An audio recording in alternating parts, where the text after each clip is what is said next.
አሁን ላይ አረብ ሀገር የምትሄዱ ልጆች ምዕራፍ 2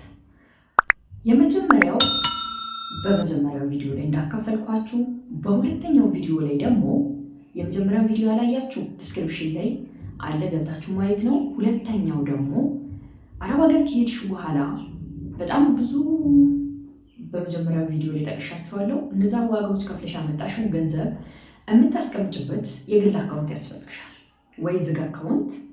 አሁን ላይ ደግሞ ሞባይል ባንኪንግም አክቲቭ አድርገሽ ብትሄጂ በስልክሽ አረብ ሀገር ከሄድሽ በኋላ ዋይፋይ እስካለ ኔትወርክ እስካለ ድረስ የገባውን ገንዘብ ቼክ ማድረግ የምትችይበት ወይም ዝግ አካውንት ከፍተሽ መሄድ አለብሽ እንጂ ይሄ ገና ለገና በሰዎች አንደበት ውስጥ ለመቀመጥ ወይም በእነሱ ውስጥ ለመኖር ብለሽ በአጎቴ ቡክ፣ በአክስቴ ቡክ፣ በእናት በአባት ብሬን አስገባለሁ ብለሽ ባትሄጂ የተመረጠ ነው። እንደኔ ብዙ እህቶች አሉ በተለያዩ ቤተሰብ አካውንት ገንዘብ ሲያስቀምጡ ኖረው ልክ ሊመጡ ሲሉ ምንም አይነት ገንዘብ እንደሌላቸው እዛ አርፈው መስራት እንዳለባቸው የሚነገራቸው በጣም ብዙ ልጆች አሉ።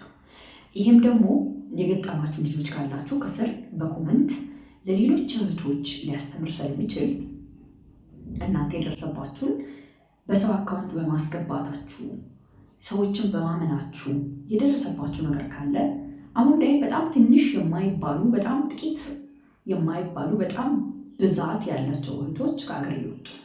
ስለዚህ እነዚህ ልጆች ደግሞ ሲሄዱ እዛ የሚከፍሉት ዋጋ አንቺም የምታውቂው ነው።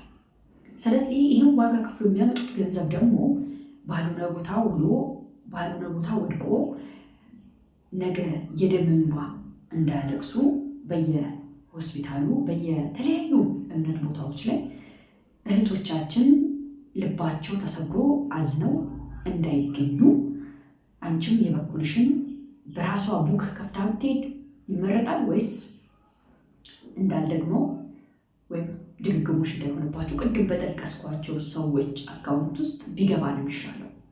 ሌላው ደግሞ በጣም ብዙ እህቶች የምትሳሳቱት ትልቁ ስህተት ፍቅረኛዬ ነው ባለቤቴ ነው ከፍቅረኛ ያልደብቅም ከባለቤቴ ያልደብቅም ብላችሁ ሙሉ ገንዘባችሁ ወደዛ የምታስገቡት። አሁን ላይ ብታምኑ ባታምኑ በጣም ብዙ እህቶች እያለቀሱ አይናቸው የቀላ አይናቸው በጣም ማየት እስኪያቅተው ድረስ አይናቸው ክድን የሚለው በእንባ ለፍቅረኛ በመላክ ገንዘባቸውን እሱ ከሌላ ሴት ጋር ችት በማድረግና ከሌላ ሴት ጋር የራሱን ሕይወት በመኖር ሁሉም አይደሉም፣ በጣም ጥቂቶች እንደዚህ ቢያደርጉ፣ አንዳንድ ደግሞ መልካም ለፍቅራቸው ታማኝ አንቺን ጠባቂ ሊኖር ይችላል። ሆኖም ቀረም ግን ከገንዘብ ጋር በተያያዘ ነገር አንቺም በቡክሽ እሱ የሚሰራውን በስራው ቢሆንና አንቺም ከዛ ስትመጭ እሱም እዚህ ሆኖ አንድ ላይ ሆናችሁ ብታደርጉት የምትፈልጉትን ስራ መልካም ብዬ አስባለሁ። ብዙ እህቶች ለፍቅረኛ ባጃጅ ልግዛ፣ መንጃ ፍቃድ ላስተምር፣ ያም ማድረግሽ መልካም ሆኖ ሳለ እሺ መንጃ ፍቃድ ካስወጣሽው በኋላ ቢያንስ ተቀጥሮ እየሰራ የሆኑ ገንዘቦችን አጠራቅሞ አንቺም ከዛ ስትመጪ ቢያንስ አንድ ላይ ያደርጋችሁት በሁለታችሁም ስም ባጃጅም ተገዛ መኪናም ተገዛ እንደዛ ቢሆን መልካም። አንቺ እዛ ሆነሽ ዋጋ እየከፈልሽ የምትልኪው ገንዘብ እግዚአብሔር የባረከው ጥሩ ወንድ አለ የእሷ ላብ የእሷ ልፋት የእሷ ድካም መሬት መውደቅ የለበትም ብሎ እያንዳንዷን ነገር በጥቅም ላይ የሚያውል አለ። በዛው ልክ ደግሞ እኔ ምን አገባኝ ብሎ ከምንም ገንዘብሽን ሳይቆጥረው የራሱን ህይወት የራሱን ላይፍ የራሱን ኑሮ የሚኖር አለ። ስለዚህ ገንዘብ ከባል ጋር ከፍቅረኛ ጋር ከቤተሰብ ጋር ሳይሆን ከራስሽ ጋር ቢሆን የተሻለ ነው ብዬ አስባለሁ። ነገ አንቺ ስትመጭ ምንም ነገር እንኳን ባይኖርሽ ነገ አንቺ ስትመጭ በእጅሽ ምንም ነገር ሳይኖር ሲቀር ማንም ዞር ብሎ አያይሽም። ግን እዛ ሆነሽ ያስቀመጥሻት ጥቂት ገንዘብ ካለች ያቺ ገንዘብ ታመሽ ከሆነ ታስታምሻለች፣ ርቦሽ ከሆነ ገዝተሽ ትበይበታለሽ፣ ጠምቶሽ ከሆነ ገዝተሽ ትጠጪበታለሽ፣ ትንሽ ቤት ተከራይተሽ ስራ ትጀምሪበታለሽ።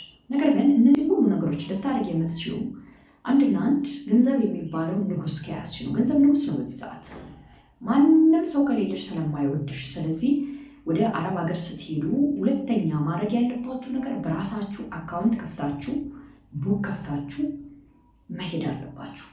ለእናቴ ማስገባው ለአባቴ ማስገባው ብለሽ ማስገባት የምትችል ከአንቺ አካውንት ከተረፈ 50% ወደ ራስሽ 50% ወደዛ ሳይሆን 99% ወደ ራስሽ 1% ለፋሚሊ ለእናትሽ ለአባትሽ በህይወት ካሉ ብትልኪ በቂ ነው። ይሄ ሙሉውን እያነሳሽ ስትልኪላቸው እነሱ ምን ይመስላቸዋል? አንቺ ለራስሽ እያስቀመጥሽ የቀረውን የምትልኪ ነው የሚመስላቸው። ስለዚህ በጣም ልብ ልትሉ በጣም ልታስተውሉ የሚገባው ነገር ቡክ ከፍታችሁ መሄድ በፍጹም መርሳት በፍጹም መዘናጋት የሌለባችሁ ነገር እንደሆነ ማወቅና መረዳት አለባችሁ። ማንም ሰው በዚህ ሰዓት እኔ እሷ ስለሆነች ልኬ ያምኛት እሱ ስለሆነ ልኬ ያምኘው ብለሽ ብትነግሪያቸው የሚፈርዱት አንቺ ላይ እንጂ እነሱ ላይ አይፈርዱ። ማን ላኪ ያለሽ በራስሽ አካውንት አታስገቢም። ማን ላኪ ያለሽ ነው የምትጠይው። ስለዚህ እኔ እንደ እህት የምመክራችሁ ነገር የራሳችሁ ቡክ የራሳችሁ አካውንት ከፍታችሁ ነገሮችን ሁሉ አክቲቭ አድርጋችሁ ብትሄዱ ሞር የተመረጠ ነው። ሀሳብ አስተያየት ካላችሁ ከስር ኮመንት አድርጉልኝ። ለቻናሉ አዲስ ከሆናችሁ ሰብስክራይብ አድርጉ። እንዲሁም ከዚህ በፊት በጣም ብዙ ጠቃሚ ቪዲዮዎች ስለሰራው ገብታችሁ ብታዩ ይጠቅማችኋል። መልካም ጊዜ ነው።